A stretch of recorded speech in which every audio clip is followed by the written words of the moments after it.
डोंबिवलीला काही आमच्या शिवसेनेच्या पदाधिकाऱ्यांची एक बैठक घेतलेली येणाऱ्या कल्याण डोंबिवली महानगरपालिकेसंदर्भात. आणि मग परत जाताना मुंबईला जाताना राजूदादांची आज सदिच्छा भेट घेतलेली आहे. उद्धव ठाकरे साहेब, राज ठाकरे साहेब हे एकत्र आल्यानंतर जो एक मराठी माणसाची एकजूट संपूर्ण महाराष्ट्रात दिसून येते, त्याचीच ताकद तसंच हे कल्याण डोंबिवलीत सुद्धा व्हावं अशी आमची इच्छा आहे.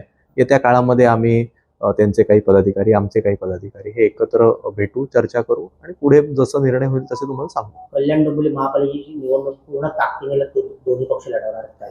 नाही, नक्कीच नाही. इकडे शिवसेनेची ताकद राहिलेली आहे.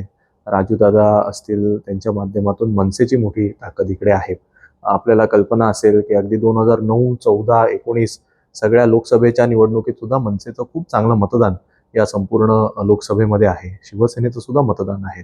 आणि शेवटी ठाकरेंवर प्रेम करणारा मोठा वर्ग आज कल्याण डोंबिवलीत राहतो आणि एकत्र आल्यानंतर नक्कीच ही ताकद दिसून येईल. प्रश्न आहे, माणिकराव ओकांडे अखेर राजीनामा दिलाय, काय सांगणार? नाही, त्यांना शिक्षाच सुनावली गेली होती ना. हेच जर आधी झालं असतं तर बरं झालं असतं.